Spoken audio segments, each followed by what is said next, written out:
En los últimos años, el debate sobre la responsabilidad penal de las empresas por violaciones graves a los derechos humanos ha adquirido una relevancia sin precedentes. En un mundo cada vez más globalizado, las prácticas abusivas por parte de las multinacionales que operan en distintos países y jurisdicciones plantean la necesidad urgente de establecer mecanismos efectivos para garantizar el respeto a los derechos fundamentales en todas las etapas de su actividad. Desde la adopción de los Principios Rectores de Naciones Unidas en 2011, la regulación de países como Francia y Alemania y más recientemente la normativa de la Unión Europea con leyes tan destacadas como la Directiva de Diligencia Debida sobre Sostenibilidad Corporativa, el reglamento por el que se prohíben productos realizados con trabajo forzoso o el reglamento sobre medidas para evitar la deforestación, dan pasos significativos para hacer frente a este desafío. Sin embargo, este tipo de regulaciones no solo ponen énfasis en la imputación de responsabilidades, sino que adoptan un enfoque ex ante a través del concepto de diligencia debida corporativa, instando a las empresas a tomar medidas preventivas para evitar violaciones de derechos humanos en sus operaciones y cadenas de suministro. La diligencia debida implica un compromiso activo con la identificación, prevención, mitigación y rendición de cuentas sobre los impactos negativos de las actividades empresariales en los derechos humanos y el medio ambiente. Asimismo, esta nueva normativa abre espacio para la justicia restaurativa, reconociendo la importancia de involucrar a las víctimas en el proceso de reparación y reconciliación. Más allá de la sanción, se busca restablecer el daño causado y promover la restauración de las relaciones comunitarias afectadas por las acciones de las empresas.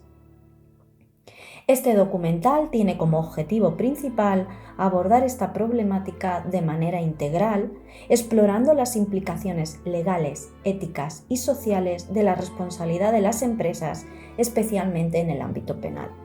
A través del análisis de expertos y casos emblemáticos, algunos de ellos judicializados, se ofrece una mirada profunda y reflexiva sobre las consecuencias devastadoras que tienen estas violaciones para las víctimas, las comunidades afectadas y el medio ambiente. Más allá de la denuncia de los abusos, el documental se propone también como un espacio de reflexión sobre las vías para lograr una solución digna para las víctimas. Así, se hablará desde el fortalecimiento de los mecanismos de control y supervisión hasta la promoción de una cultura empresarial que vincule el desarrollo económico directamente con las ideas de justicia, responsabilidad y sostenibilidad.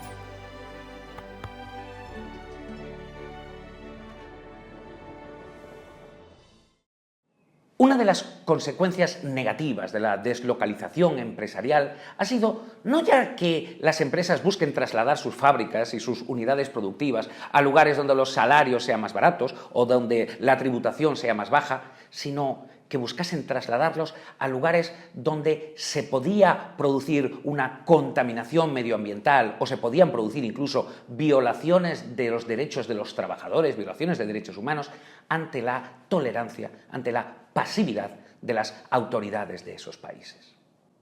Estamos hablando de conductas como, por ejemplo, la existencia de fábricas textiles, maquilas textiles, en donde existe trabajo forzado, en donde existe trabajo infantil, trabajo en situaciones de explotación extrema. Estamos hablando de supuestos en los cuales, por ejemplo, se instalan fábricas en lugares en donde el daño medioambiental que se produce es tan grave que conduce a que poblaciones de la zona deban desplazarse y deban abandonar los lugares en donde siempre habían vivido. Estamos hablando de supuestos en los que las empresas realizan actuaciones que tienen un efecto negativo externo sobre los derechos humanos que nunca serían tolerados en los países del primer mundo. Frente a ese tipo de actuación internacional o transnacional de las empresas es frente al que se alza un nuevo derecho penal económico internacional de los derechos humanos, que busca que las empresas no puedan desresponsabilizarse de esas externalidades, de esos efectos negativos que impactan gravísimamente sobre los derechos humanos, sobre el medio ambiente.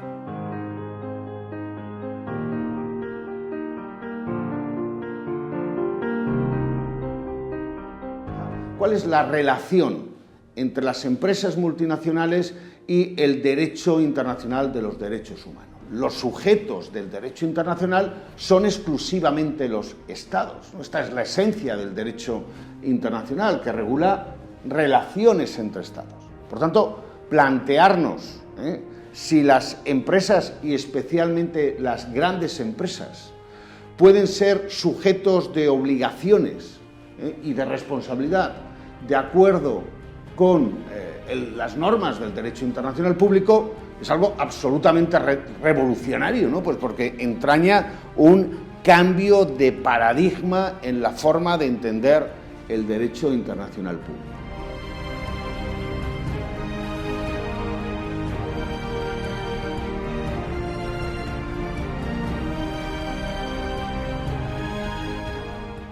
Hoy todos podemos ver unas terribles imágenes de guerra, como son las de Ucrania. Una guerra manifiestamente ilegítima y que produce todos los días intensos crímenes de guerra. La destrucción de las ciudades es propia de la Segunda Guerra Mundial. Lo que hoy vemos en Mariupol se produjo en toda Europa. Primero, por parte de los alemanes, que son los que inventaron los bombardeos masivos de población civil en Guernica. Y en otras muchas ciudades españolas y muchas en la parte del Mediterráneo.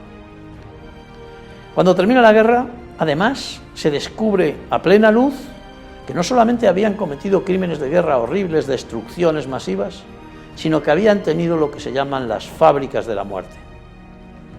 Las fábricas de la muerte eran lugares de trabajo y exterminio. Tenían siempre preparados los hornos crematorios. Más de 6 millones de judíos fueron exterminados.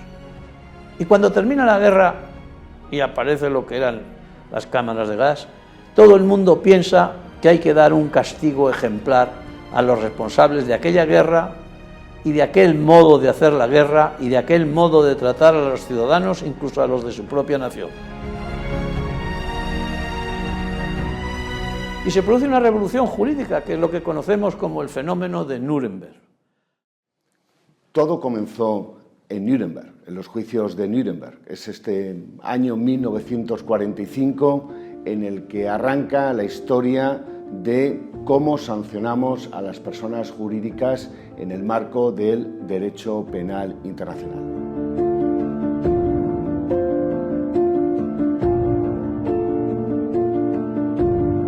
Los debates de Nuremberg son muy clarificantes porque se discuten tanto cuestiones puramente técnicas como puramente político-criminales.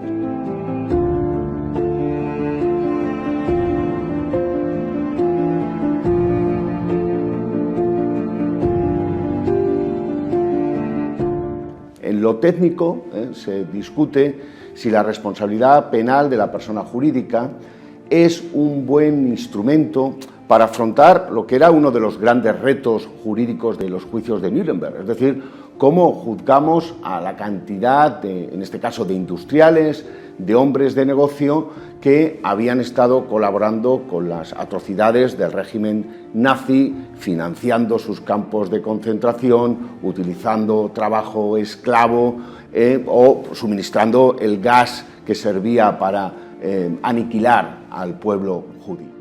Y en este debate la responsabilidad de la persona jurídica aparece como un camino sencillo para abordar, digamos, este fenómeno de una macrocriminalidad de masas. Finalmente se rechaza por otras razones técnicas, porque era una figura desconocida en la mayoría de los países, pero ahí se había planteado ya el debate. Y también se había planteado el debate no solo en lo técnico, sino también en el ámbito, digamos, de la política, ¿no? De la política criminal. Lo que se pretendía en los procesos contra los llamados industriales era mostrar y esta era la pretensión sobre todo del presidente norteamericano en aquel momento, de Truman, era mostrar que había un capitalismo malo y un capitalismo bueno, ¿no? Y que el capitalismo malo era este capitalismo nazi de empresas apegadas tremendamente al Estado, dirigidas por el Estado, imbricadas con el Estado, y había un capitalismo bueno que era el capitalismo de los Estados Unidos, un capitalismo liberal de una separación estricta entre empresas y poder. Y en Nuremberg, ni por razones técnicas ni por razones de política criminal, se establece la responsabilidad penal de las personas jurídicas, ¿no? Pero ahí, digamos, queda la semilla, ¿no? Y la semilla permanece en la tierra sin germinar hasta las negociaciones del Tratado de Roma, ¿no? Hasta las negociaciones de lo que es hoy la Corte Penal Internacional.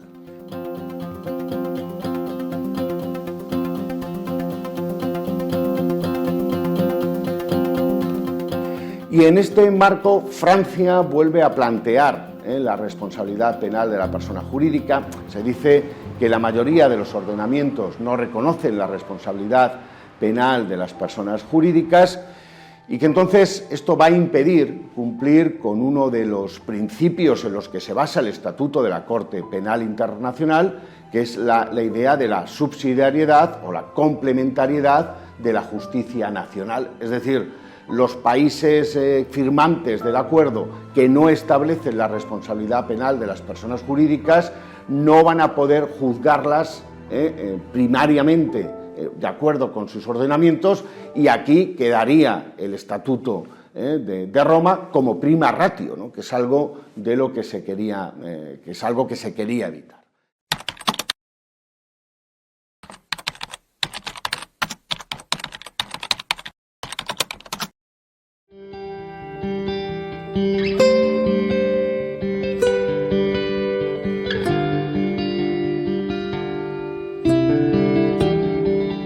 Dia 5 de novembro de 2015, aconteceu o rompimento da barragem. Naquele mesmo dia, muitos de nós, né, nos mobilizamos para começar a entender e atuar na remediação ou nas ações emergenciais que ocorreram a partir de então, mas ficamos todos muito surpresos, né, naquele momento inicial, porque a gente não sabia sequer as dimensões das consequências que aconteceriam, né, que viriam a ocorrer depois do rompimento.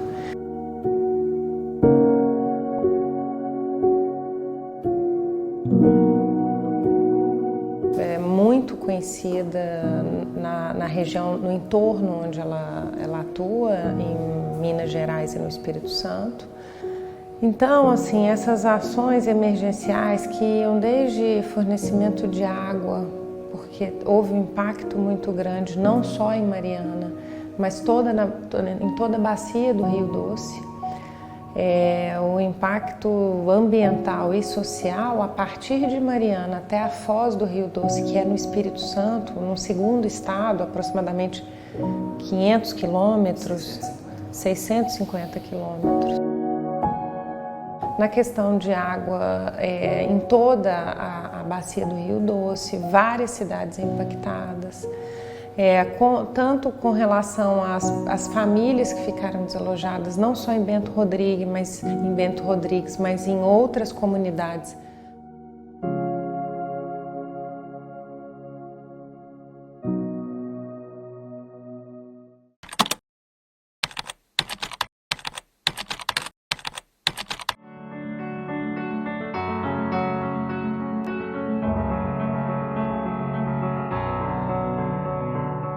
Bueno, realmente es una recopilación de datos de un caso icónico en México. Aun cuando no es la representación, sí significa una visión que debe de analizarse desde el punto de vista penal, dado que es un tramo muy largo el que recorren las víctimas para lograr establecer la justicia o la verdad que ellas están buscando por parte de algunas violaciones de derechos humanos de las empresas que se establecen en territorio mexicano. En general puedo comentar que es un caso que recibimos testimonial en un gran evento realizado por el gobierno mexicano precisamente para exponer estos casos y analizar cuáles serían las soluciones que se pueden dar desde la visión en este momento de los pueblos y comunidades indígenas y sus derechos fundamentales, sus derechos humanos. Entonces chocan derechos porque finalmente se instalan empresas para beneficiar a la comunidad en un bienestar económico o en una expansión económica a través de un proyecto eólico en esa comunidad. Sin embargo, en el momento de llevar a cabo todos los pasos previos para que se instale en un territorio de una comunidad indígena, aparentemente no se cubren con todos los pasos que conlleva la protección de estos derechos de las comunidades. ¿Y qué sucede? Que se van al amparo, la comunidad indígena se va al amparo, llega al amparo y la justicia federal se los concede porque no se cubrieron exactamente los pasos o las etapas que debe llevar la consulta previa, libre e informada, como lo marca nuestra Constitución y los tratados en materia de derechos humanos.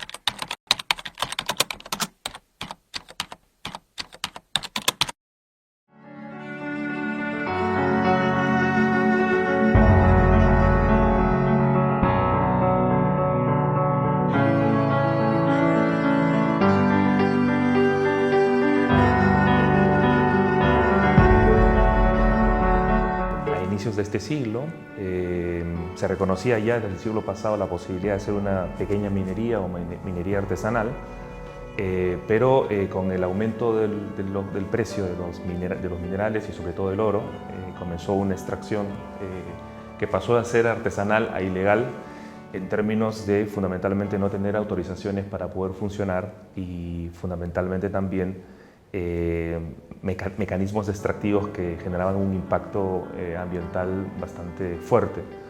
Bueno, en el caso peruano, efectivamente, como lo comenté anteriormente, esta minería artesanal es una minería que es de pequeña escala. Incluso estaba regulada como una forma de minería legal, con incluso requisitos administrativos más flexibles. Pero como lo comenté, el alza del valor de los precios de los minerales, fundamentalmente el oro, que es lo que en mi país existe, hay unas minas muy importantes en la zona de Cajamarca, convirtió esa minería artesanal en una minería ya de gran escala. Y ha habido hace poco una paralización de la mina Las Bambas, que es la mina más importante del país, pero este es un problema con la minería formal, que es la que explota este mineral y que los pobladores sienten que no, digamos, son compensados suficientemente por todo el impacto ambiental que eso produce. En Venezuela, en los últimos años, se ha venido dando un proceso muy complejo de eso que llaman los economistas la economía subterránea, es decir, es un proceso en el cual las actividades comienzan siendo ilegales o ilícitas y luego pasan a ser actividades de carácter lícito, entre comillas, o de carácter legal. Hay un contexto que es un contexto global que forma parte de lo que es la actividad extractiva del Estado venezolano desde principios del siglo XX y que se profundiza en lo que llevamos del siglo XX, del siglo XXI, perdón, y sumado a ello entonces la actividad minera ilegal, pero ya ahora legalizada, como un plan de desarrollo concreto en una región muy rica en recursos auríferos, se convierte entonces en el corolario de esta política de extractivismo y de profundización del extractivismo que hipoteca recursos de carácter biológico y fundamentalmente riquezas de carácter biológico que se encuentran en estos lugares, y sobre todo compromete lo que son territorios ancestrales y tradicionales de comunidades autóctonas, de comunidades indígenas, incluso de comunidades locales y campesinas que se ubican en esta zona de nuestro país.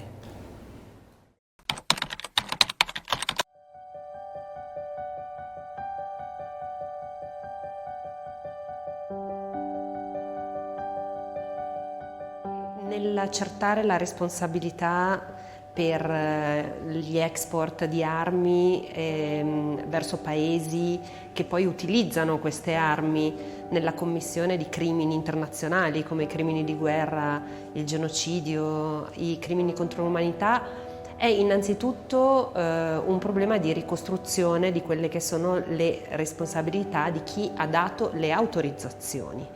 E stiamo parlando di agenti dello Stato.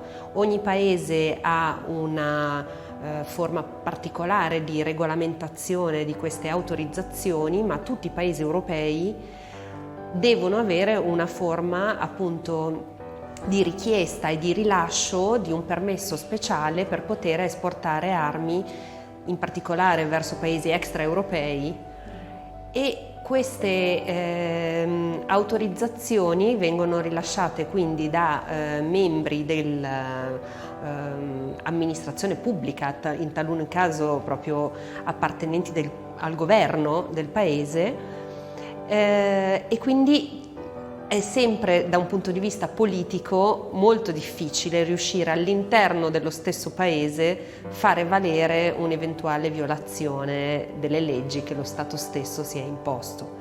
E poi chiaramente ci sono tutti i problemi nella ricostruzione delle responsabilità dei, diciamo, dirigenti delle corporation che hanno materialmente poi fatto il business ed esportato le armi, formalmente in accordo con l'autorizzazione richiesta, ma senza avere operato la due diligence necessaria, e quindi si sono resi potenzialmente complici di gravi crimini internazionali.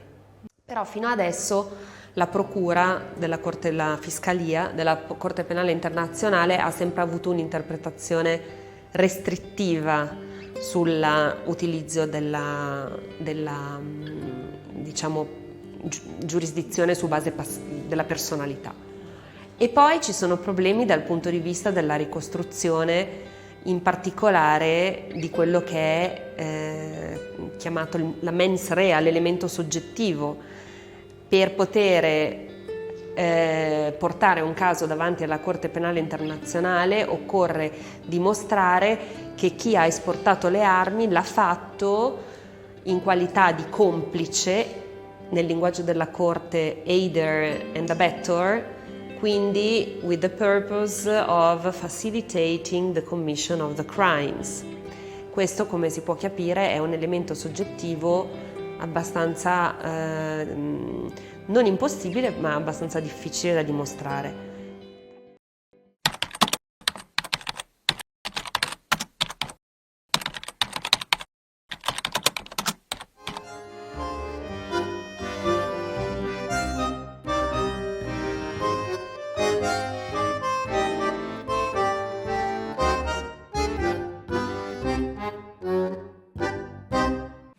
Bueno, para comenzar, en el año 2006, cuando sucede lo que nosotros llamamos el hecho de Viale, que era un gran taller textil que se incendió en aquel momento, no existía ley de trata de personas en la República Argentina.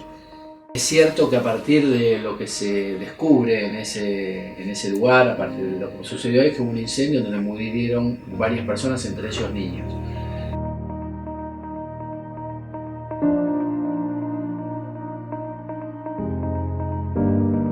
Pero para ser totalmente honesto, no se discutía en aquel momento casos de trata de personas ni situaciones compatibles a lo que hoy podríamos denominar trabajo forzoso o trabajo esclavo. Es decir, lo que había ahí era una discusión acerca de si ese era un taller o no habilitado, si las personas que estaban trabajando, entre comillas, en ese lugar cumplían jornadas laborales regulares, si las condiciones de seguridad o higiene de esos lugares eran condiciones de seguridad y higiene habilitados por la Ciudad de Buenos Aires. Es decir, había como una suerte de responsabilidad más por el lado de lo que uno podría llamar homicidio culposo o ligado a ese tipo de fenómeno de modalidad delictiva que era trata. Luego de eso siguieron habiendo muchos casos en donde los talleres textiles terminaron siendo protagonistas de investigaciones penales, y eso sucedió mucho más luego de sancionar la ley de trata de personas en Argentina en el año 2008. Y decía que la servidumbre por deuda es absolutamente funcional a este mercado, porque es cierto que a muchos de los ciudadanos bolivianos los traen, les pagan el pasaje, generalmente es un pasaje de micro, les pagan cuando llegan acá el alojamiento o les cobran el alojamiento de una suerte de servicio que tienen que prestar para la costura de camisas. Y una vez que esto sucede, esa deuda nunca termina por limpiarse, nunca termina por bajar, y termina siendo, como dice la Convención del 56, absolutamente desproporcionada respecto al servicio que presta. Bueno, en el caso de Argentina tenemos varias nacionalidades implicadas porque, digamos, simplificándolo y diciendo que hay solamente 3 eslabones, hay más en la realidad, pero supongamos que hay los 3 eslabones mínimos de la cadena de explotación más que de la cadena de producción. Tenemos la marca, que en general es internacional, por ejemplo puede ser una marca española. En Argentina tenemos el taller clandestino, o sea, el titular del taller o el tallerista, que es el eslabón intermedio, ¿sí? Que es empleador de las víctimas, pero a su vez empleado de las marcas, ¿sí? Tiene un rol interjerárquico. Y después tenemos a las víctimas, que son los costureros, que en general son migrantes irregulares bolivianos. Yo pienso que el país al que pertenece la marca no es la que tiene que investigar, no es la que ejerce la jurisdicción penal, pero sí puede ser un gran colaborador. Entonces, en este contexto, partiendo de la base de la jurisdicción, yo creo que la jurisdicción preferente, el país que tiene que investigar, es el del principio territorial.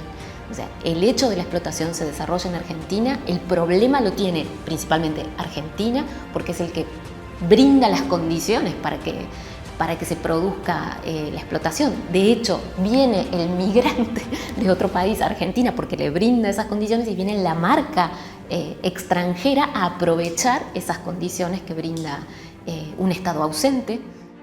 Uno de los argumentos clásicos de defensa en el ámbito del derecho penal de empresa es el que sostiene que el acusado no había participado en una conducta delictiva, sino que se había limitado a realizar una conducta neutral. Había simplemente prestado sus servicios como profesional, había prestado sus servicios como intermediario financiero, como abogado, como empleado de una entidad de crédito, y es posible que esa aportación finalmente hubiera sido utilizada para un delito, pero él no tenía responsabilidad en ese delito que se pudiera haber cometido.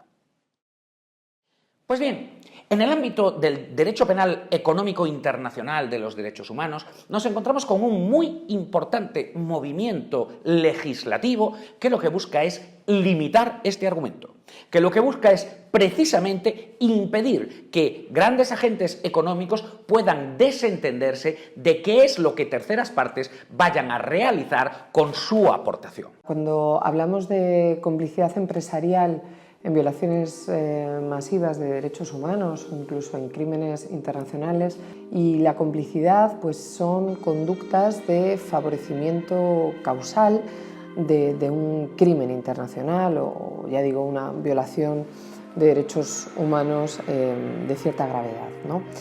Ese favorecimiento de la empresa del hecho delictivo ajeno es un favorecimiento que tiene que ser doloso, que tiene que ser intencional, es decir, que tiene que conocerse por parte de la empresa. Dolosa, que es un concepto igualmente penal que va referido a que, bueno, pues que los dirigentes de la empresa conozcan que con su actuación están beneficiando o favoreciendo el crimen de un tercero. La categoría que en derecho penal utilizamos del riesgo permitido es una categoría que puede servir muchísimo para determinar qué está prohibido y qué está permitido, y en esa determinación del riesgo permitido creo que puede ser muy interesante, por un lado, las normas administrativas estatales que se establezcan. Por ejemplo, en materia de exportación de armas, el Estado tiene muy regulado el modo en que esas conductas deben producirse.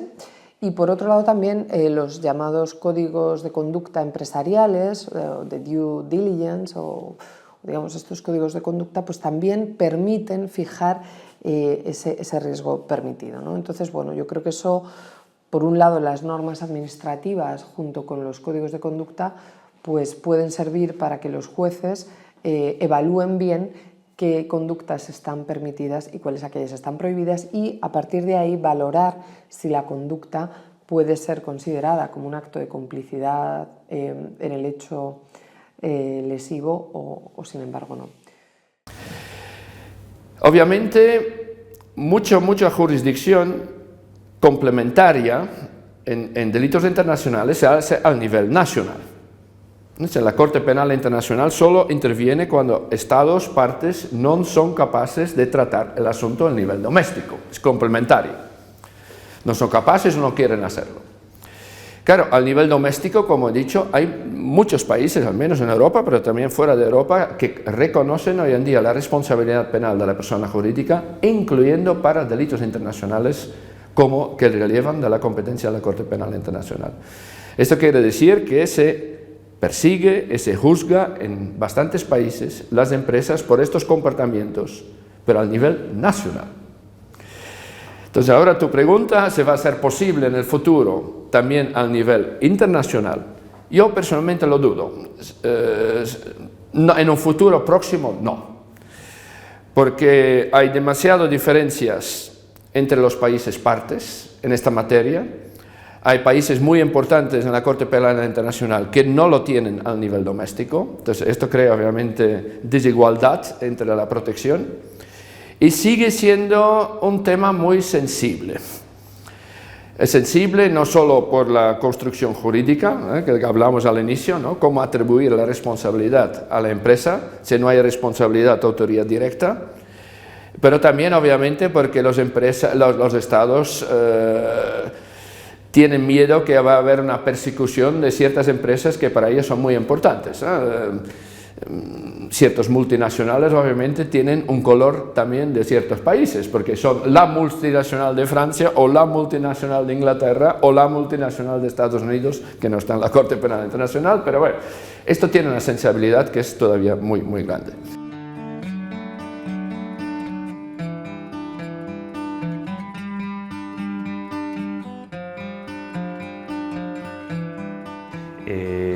El Estado lo que ha hecho frente a esta situación ha sido fundamentalmente desarrollar una especie de política criminal de dos frentes. Por un lado, intensificar la represión penal, criminalizando además con tipos específicos el delito de minería ilegal, financiamiento e incluso delitos de preparación a través de la anticipación de la tutela penal. Y por otro lado, además de esta política criminal represiva, por decirlo así, también procesos de formalización de la minería ilegal para convertirla en minería legal, sobre todo cuando se trata de pequeña minería. Fundamentalmente encontramos iniciativas de comunidades locales, comunidades indígenas, quienes desde sus propias realidades comunitarias son las que vienen haciendo exigencias de protocolos, de códigos de conducta, de acuerdo a sus usos y costumbres, para que esas empresas que están presentes en sus territorios al menos respeten lo que es la cosmovisión y lo que es la existencia de ciertas áreas protegidas, que son fundamentalmente también sitios sagrados. Entonces, más bien la iniciativa es de carácter local, a nivel comunitario, utilizando estas herramientas que incluso el propio derecho internacional concede pero que lamentablemente pasa de manera directa por el Estado y fundamentalmente es apropiada en este caso por los sujetos de derecho, en este caso las comunidades de carácter local. Hay experiencias muy interesantes de comunidades indígenas que utilizando los derechos que les son reconocidos tanto en la Declaración de Derechos de las Naciones Unidas del año 2007, ratificada por mi país en ese mismo año, o en el Convenio 169 de la Organización Internacional del Trabajo de 1989, ratificada por mi país en el año 2001, sobre la base de esos estándares que están contenidos en esos instrumentos jurídicos internacionales, tanto de derecho duro como de soft law, en el caso de la declaración, ha habido una suerte de conversión de esos principios a lo que son exigencias que vienen haciéndose de acuerdo a sus propios usos y de acuerdo a sus propias realidades de carácter local. Pero insisto, sigue siendo un asunto, un tema pendiente en Venezuela.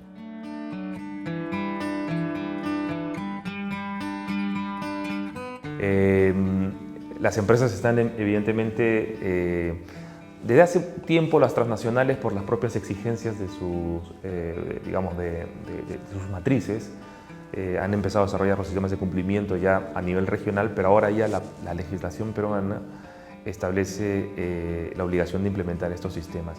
Y además se ha creado una ley de responsabilidad que se llama administrativa, pero que en realidad es penal, o sea, muy a la italiana, que dice que es administrativa, pero la impone un juez penal en un proceso penal por un delito.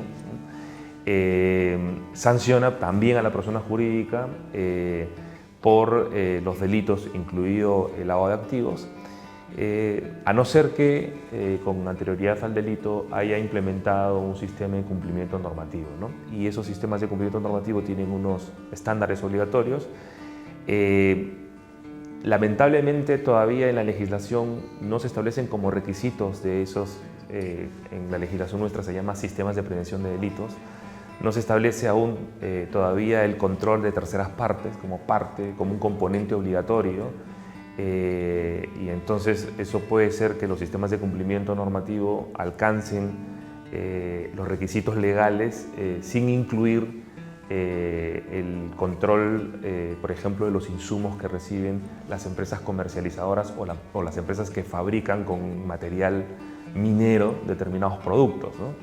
Eso sin duda están en los manuales o están en las estándares o recomendaciones internacionales, pero no está incluido en la ley peruana obligatoriamente como un requisito para que el sistema de cumplimiento normativo pueda generar la exoneración de responsabilidad penal o administrativa, nominalmente, de la persona jurídica, ¿no? Entonces creo que en ese punto todavía falta trabajar legalmente la exigencia de control de terceras partes y sobre todo políticas con los proveedores, específicamente en el tema de las empresas mineras.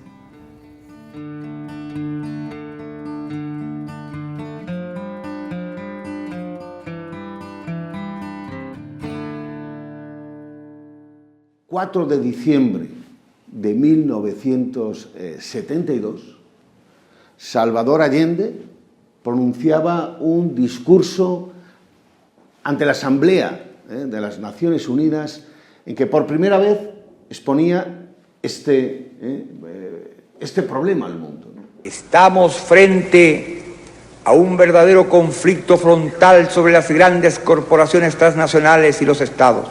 Exponía cómo las empresas multinacionales violaban en diversas partes del mundo los derechos humanos de las personas. Fíjense el trágico final de todo esto, ¿no? Que es que pocos meses después, en septiembre de 1973, el 11 de septiembre de 1973, el propio Salvador Allende fue derrocado por un golpe de Estado que todos conocemos, donde también todo apunta a que hubo grandes empresas multinacionales implicadas en este golpe de Estado. Mis palabras no tienen amargura sino decepción, que serán ellas el castigo moral para los que han traicionado el juramento que hicieron. Entonces, claro, cuando vamos de al tema de responsabilidad penal de empresas para violación de derechos humanos, en primer lugar, claro, a partir de la ONU, Naciones Unidas, hay todo un desarrollo en los últimos 10 años sobre lo que se llama en inglés accountability, responsabilizar a estas empresas por su mal conducta ética. Digo ética, no penal todavía. Y con obligaciones, en inglés se dice de soft law, derecho blando, es decir, no vinculante, en el sentido que ellos tienen que elaborar programas de prevención, programas de cumplimiento, programas de videovigilancia, para que no se cometen estas violaciones de derechos humanos. Obviamente, ¿qué pasa cuando estas empresas no lo hacen? Es decir, no elaboran los planes de vigilancia, los deberes de cumplimiento, o lo hacen mal. Allí, obviamente, hay todo el tema de responsabilidad por no cumplir con estos deberes, y puede ser en el derecho civil, puede ser en el derecho administrativo, y puede ser, al final, también en el derecho penal. El soft law, el derecho blando que se ha ido desarrollando en guidelines, resoluciones, etcétera, etcétera, es muy amplio, pero claro, en primer lugar, no es vinculante. En segundo lugar, no crea directamente obligaciones penales. Claro, puede haber obligaciones vinculantes ya por el derecho interno. Hay países donde obligan a las empresas a tener estos planes, estas prevenciones, estos deberes de vigilancia, deber de garantías, etcétera, etcétera. Cuando no cumplen, son ilícitos administrativos, en casos graves, ilícitos penales. Pues que durante la década de los 70 y la década de los 80 se discuten un código de conducta para empresas multinacionales en el seno de Naciones Unidas, del cual se pretendía establecer obligaciones directas hacia las empresas. Una segunda dirección es la vía de la responsabilidad social corporativa. Es decir, no cambiemos las estructuras del derecho internacional público, sino que actuemos, promovamos, que voluntariamente las empresas, en su organización interna, en sus políticas de lo que antes se llamaba acción social, responsabilidad social corporativa, asuman la preocupación de los derechos humanos, el medio ambiente, la lucha contra la corrupción.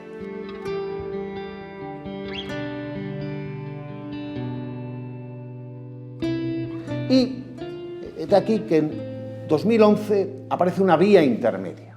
Es la vía de John Ruggie, que es el catedrático de Harvard, creo recordar, a quien en Naciones Unidas le hace el encargo de elaborar un nuevo marco, ¿no?, de discusión para todo este debate. Y este nuevo marco son los principios rectores de Naciones Unidas para empresas. Gran movimiento internacional que propone la introducción en las legislaciones de los distintos países de deberes de diligencia debida para asegurarse de que la aportación que nuestra empresa realiza no vaya a ser destinada a la violación de derechos humanos y que las empresas con las que nosotros contratamos y que a nosotros nos proporcionan insumos no hayan conseguido esos insumos mediante la violación de derechos humanos. Como vemos, mediante todas estas modificaciones normativas, lo que se busca es acotar, limitar el argumento desresponsabilizador de la conducta neutral y se busca introducir una obligación de saber conocer cuál es el contexto en el que se integra la concreta aportación empresarial de la que estamos hablando, de manera que no vaya a ser usada para la violación de derechos humanos y no sea una continuación o una retribución a otras empresas que sí puedan haber realizado estas violaciones de derechos humanos directamente. A raíz de los principios rectores de 2011, ha habido una proliferación de normas a nivel nacional sobre diligencia debida. Si bien es cierto que estas normas tienen un ámbito de aplicación muy diferente en función del tipo de empresas a las que van dirigidas, en función también del tipo de obligaciones y, por supuesto, también relacionado con las sanciones. Lo importante de la diligencia debida es que es una diligencia reparadora, es decir, la empresa tiene que proporcionar mecanismos a las víctimas para así poder obtener una reparación digna. Y por último, la diligencia debida es transparente. No solamente se le exige a la empresa realizar esas medidas, a realizar ese mapa de riesgos, adoptar medidas, evaluarlo, etcétera, etcétera, sino que además tiene que cumplir cuentas con la sociedad, es decir, tiene que contarnos qué es lo que ha hecho en materia de derechos humanos. Importante es no solamente establecer las obligaciones, sino también, por supuesto, establecer un régimen de sanciones. Y aquí también vamos a encontrar distintas posibilidades. Hay normas que tienden más a un modelo de sanciones administrativas muy fuerte, por ejemplo, la ley alemana, que lo que hace es establecer la competencia en la Comisión Federal de Economía y Control de Exportaciones, de tal forma que cuando no se cumplen las obligaciones de diligencia debida se pueden establecer multas administrativas de gran importancia. Por otro lado, tenemos la posibilidad de que cuando se produzca el daño por no haber cumplido esas obligaciones de diligencia debida, dé lugar a un sistema de responsabilidad civil. La ley de vigilancia francesa lo establece expresamente. En cambio, la ley alemana lo que hace es simplemente indicar que en caso de daño podrá dar lugar a aplicarse las normas generales de responsabilidad civil. Y ahora mismo la doctrina está discutiendo cómo esto va a poder tener lugar. Y la única ley que por el momento ha establecido la posibilidad de establecer sanciones penales, e incluso cuando no se cumplan esas obligaciones de diligencia debida, es la ley de los Países Bajos. Aquí la ley establece una pena de prisión para el director de la empresa, por un lado, pero para la empresa establece multas de carácter penal. La ley todavía acaba de entrar en vigor y por lo tanto todavía no sabemos muy bien cómo se va a ir aplicando. 2 de agosto de 2016, essa fundação estava operando e estabelecendo todo o processo de reparação e de compensação dos danos do rompimento da barragem.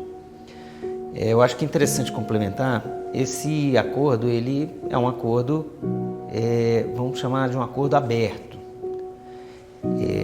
porque obviamente não haveria como quantificar os danos naquele momento.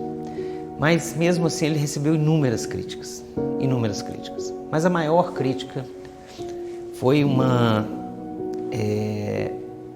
falta de representação ou de participação popular na sua elaboração, que foi o que gerou uma necessidade de novas discussões. A Roberta pode até explorar um pouco mais esse assunto, e que gerou um outro acordo, um termo de ajustamento de conduta que é chamado de termo de ajustamento de conduta para governança.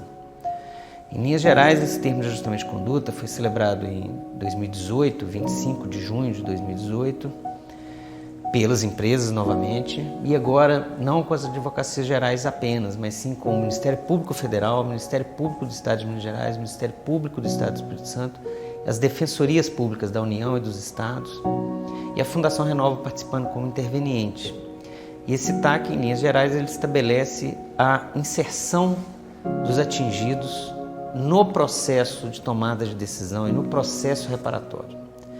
Foram estabelecidos, no mínimo, 19 comissões locais formadas pelos atingidos, com o apoio de assessorias técnicas para reduzir a simetria de informações entre a Fundação Renova e os atingidos. E a Fundação Renova, juntamente com essas comissões locais, que vão estabelecer o modelo de reparação, tanto para as questões socioeconômicas quanto para as questões socioambientais.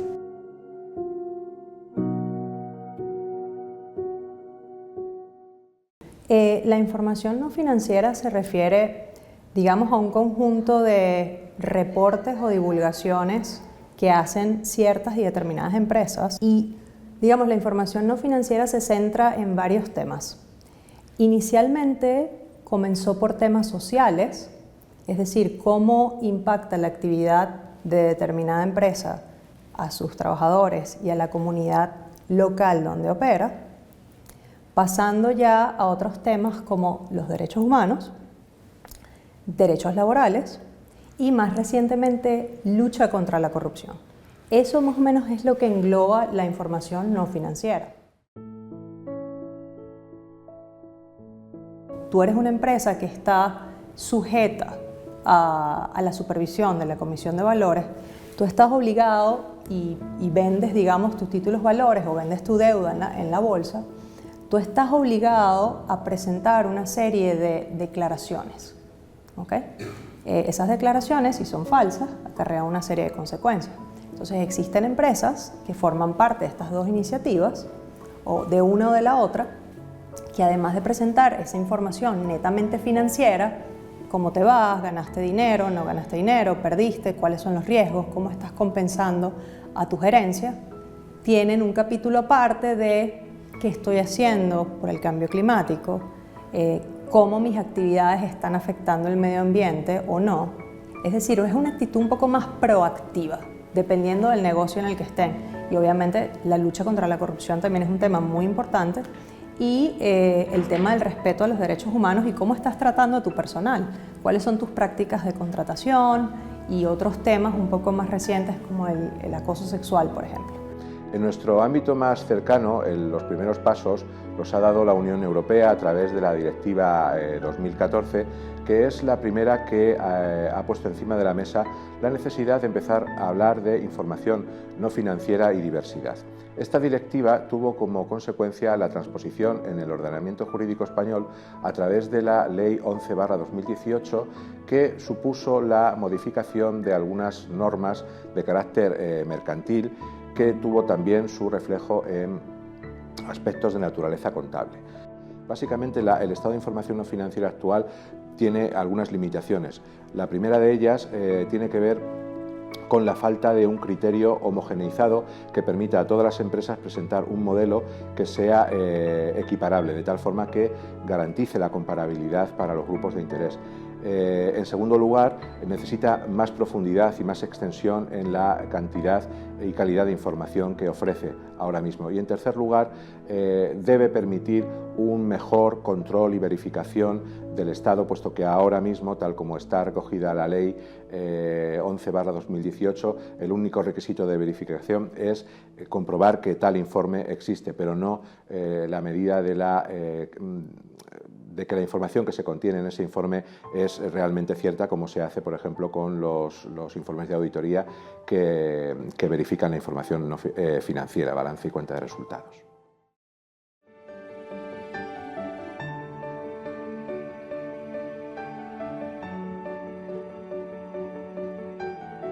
Están negociando un tratado en este estilo, que no sería directamente un tratado penal tampoco.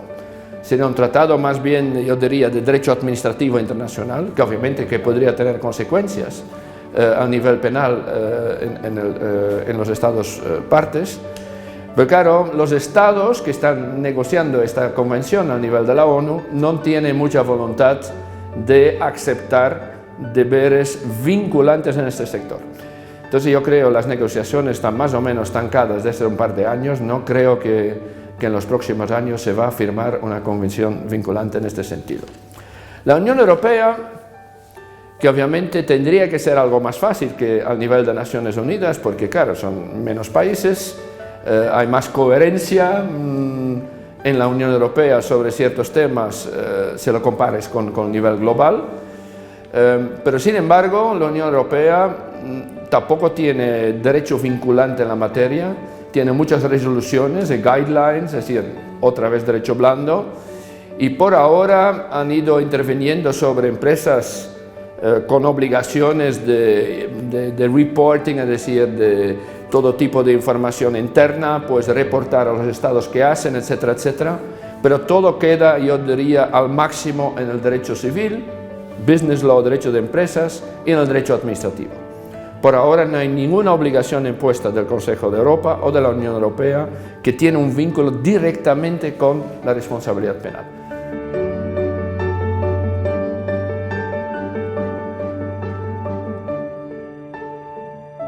Esto es un problema muy delicado porque llama en causa problemas de jurisdicción. A ese respecto, personalmente, creo que es necesario un sistema basato in un doble criterio alternativo, un criterio de territorialidad, un criterio de personalidad activa de la empresa. La jurisdicción debe ser posible también en el país en el cual la empresa multinacional ha la propia sede, el centro de propios asuntos legales. Obviamente eso crea también un problema de riesgo de bis in idem. Ese problema debe ser abarcado adecuadamente por la comunidad internacional a través de convenciones internacionales sobre criterios de resolución de conflictos de jurisdicción o en alternativa la creación de formas de jurisdicción universal, supranacional. Las sanciones internacionales, y dentro de estas las que tienen un carácter económico o financiero, pueden ser una estrategia muy útil frente a las violaciones de derechos humanos, también frente a las violaciones de derechos humanos que cometen empresas multinacionales. Estos regímenes de sanciones comerciales por violaciones de derechos humanos, desde luego, se presentan como una gran oportunidad para luchar contra las violaciones de derechos humanos de manera extraterritorial, independientemente del lugar en el que se encuentren, pero lo cierto es que todavía se trata de sistemas muy jóvenes que llevan pocos años en funcionamiento y es pronto para medir su eficacia. Además, y con esto concluyo, es importante señalar que estos sistemas de sanciones comerciales presentan importantes retos a nivel jurídico, a nivel legal, sobre todo relacionados con las garantías de los sujetos sancionados en el proceso, su posibilidad de recurso, cómo consigue un sujeto, en este caso una persona jurídica, un individuo o incluso un Estado salir del sistema. Y, por tanto, merecen todavía una mayor reflexión y un mayor periodo de aplicación para poder determinar cómo de eficaces son y cuál es su verdadera utilidad en la protección de los derechos humanos. El camino hacia la responsabilidad de las empresas por violaciones graves de derechos humanos es, como acabamos de ver, largo y está lleno de obstáculos. No obstante, la aparición de los principios rectores en el año 2011 sobre empresas y derechos humanos han contribuido notablemente al desarrollo de la materia. Los principios rectores son una norma de derecho no vinculante, pero que ha tenido una influencia enorme en los ordenamientos jurídicos, tanto a nivel nacional, europeo como internacional. A nivel nacional, son muchos los estados que cuentan ya con normativa al respecto, implementando algunos de los aspectos y directrices de los principios rectores, como por ejemplo Alemania, Francia, los Países Bajos e incluso también Reino Unido. A nivel internacional está en marcha el proyecto de tratado vinculante sobre empresas y derechos humanos, cuyo desenlace probablemente no sea fructífero, pero su ventaja es que todos los años los estados se reúnen para discutir el tema de la responsabilidad de las empresas por este tipo de violaciones. Es decir, su mérito está en poner en la agenda internacional la discusión sobre esta problemática. Es verdad que la directiva no establece la obligación de imponer sanciones penales por este tipo de violaciones, pero cuando los Estados miembros procedan a su implementación son libres de hacerlo. Si lo hacen, tendrán que sortear algunos de los obstáculos que hemos ido viendo a lo largo de este documental. Tendrán que establecer, por ejemplo, foros de competencia extraterritorial, reinterpretando, por ejemplo, el principio de territorialidad. Tendrán que sortear los problemas de imputación, siempre siendo respetuosos con el principio de culpabilidad. O tendrán que introducir nuevos delitos. Pero lo cierto es que, aunque estamos muy lejos de la meta, el camino ya está bastante recorrido y es solo cuestión de tiempo de conseguir una protección real y efectiva para las víctimas de estas grandes violaciones de derechos humanos.